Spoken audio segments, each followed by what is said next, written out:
प्रिय दोस्तों, आप सबका हमारे YouTube channel way of life में स्वागत है। आज हम बात करने जा रहे हैं नई शिक्षा नीति की, जो कि मोदी सरकार द्वारा 34 सालों के बाद संशोधित की गई है और कुछ ऐसे महत्वपूर्ण उपाय किए गए हैं जिसमें शिक्षा की गुणवत्ता को बढ़ाया जा सके।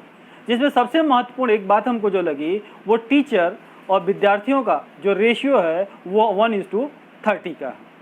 दूसरी जो एक महत्वपूर्ण चीज़ है उसमें शिक्षा को समझ परक या बुद्धि परक बनाने की व्यवस्था की गई है, उसमें रटने की व्यवस्था को घटाने के प्रयास किया गया है।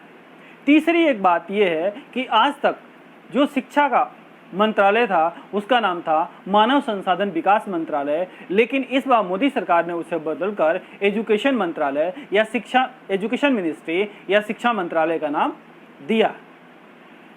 उसके बाद एक बात आती है कि जो हमारी 10+2 की अरेंजमेंट थी शिक्षा की, उसको बदलकर मोदी गवर्नमेंट ने 5+3+3+4 का व्यवस्था किया।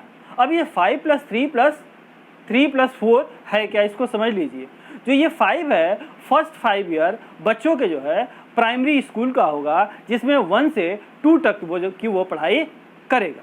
दूसरा जो जानते हैं नेक्स्ट ईयर होगा 3, उसमें 3 से 5 तक का उसका एजुकेशन होगा। उसके बाद आता है नेक्स्ट 3 इयर्स का, जिसमें बच्चा 6 से 8 तक की पढ़ाई करेगा। उसके बाद आता है नेक्स्ट 4 ईयर वाला कोर्स, जिसमें 9, 10, 11, 12 की वो पढ़ाई करेगा और इसकी पढ़ाई सेमेस्टर वाइज भी हो सकती है और बोर्ड के एग्जाम वैसे ही होंगे जैसे पहले होते रहे हैं। एक चीज़ जो पहले चरण में जानते हैं छूट गई है कि 1 से 5 तक की जो पढ़ाई होगी वो मातृभाषा में या राष्ट्रभाषा में हो सकती है। क्यों? क्योंकि उसमें रचनात्मकता का जानते हैं विशेष ध्यान दिया जाएगा। नेक्स्ट जो बात आती है 9 से 12 तक की, उसमें जो पढ़ाई होगी ऐसा नहीं होगा कि बहुत ही कठिन व्यवस्था होगी जिसमें साइंस ही पढ़ना है या आर्ट ही पढ़ना है। वो अपनी स्वेच्छा से बच्चा उसको सिलेक्ट कर सकता है। शिक्षा को सरल और उपयोगी और सुलभ बनाने की व्यवस्था की गई है। हायर एजुकेशन में मल्टीपल एंट्री और एग्जिट का प्रोविज़न है। यह प्रोविज़न इसलिए है कि बहुत ढेर सारे बच्चे किसी कारणवश first year, second year, third year और फोर्थ ईयर में एग्जिट कर जाते हैं, लेकिन उसको उसका किसी भी तरीके का सर्टिफिकेट या डिग्री नहीं मिलती, जिससे उसका लाभ नहीं होता। इसलिए नई शिक्षा नीति के अंदर प्रोविज़न किया गया है कि कोई भी बच्चा फर्स्ट ईयर में पढ़कर छोड़ता है तो उसको एक सर्टिफिकेट देने का प्रावधान है। अगर कोई बच्चा सेकेंड ईयर में छोड़ता है तो उसको डिप्लोमा कोर्स का डिग्री देने का प्रावधान है। उसके बाद पढ़ाई करने के बाद उसको 4 ईयर डिग्री कोर्स करने के बाद उसको डिग्री प्रदान की जाएगी। इसके बाद 4 ईयर डिग्री कंप्लीट करने के बाद कोई भी बच्चा एमए में एडमिशन ले सकता है और एमए के बाद डायरेक्ट पीएचडी का प्रोविज़न है। यहाँ पर मैं आपको बता दूँ कि एमफिल को गवर्नमेंट ने हटा दिया। जैसा कि पहले ही बताया था कि गवर्नमेंट एक सिंगल रेगुलेटर बनाएगी एजुकेशन को मॉनिटर करने के लिए, और उसके लिए एक जो है नेशनल एजुकेशनल साइंटिफिक फोरम का जानते हैं गठन गवर्नमेंट करेगी, जो सारी तरह की अथॉरिटी उसी के पास होगी।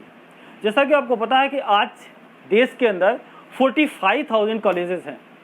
न्यू एजुकेशन पॉलिसी के अंदर deemed university, central university and stand alone university, जितने भी तरह की यूनिवर्सिटीज़ हैं, कॉलेजेस हैं, उन सब के लिए एक ही रेगुलेटर काम करेगा, एक ही तरह की नीति और नियम उन पर लागू किए जाएंगे। एजुकेशन खर्च को न्यू बजट में गवर्नमेंट ने 4.43 से बढ़ाकर 6% पूरी बजट का खर्च करने का निश्चय किया है। दूसरी एक बात, सरकारी निजी स्कूलों के लिए फीस का भी जानते हैं प्राविधान किया जाएगा। कोई भी स्कूल अपनी मर्जी से फीस बहुत ज़्यादा नहीं रख सकता। और दूसरी एक बात कि सरकारी और निजी स्कूलों के रेगुलेशन के सारे ही नियम एक जैसे होंगे।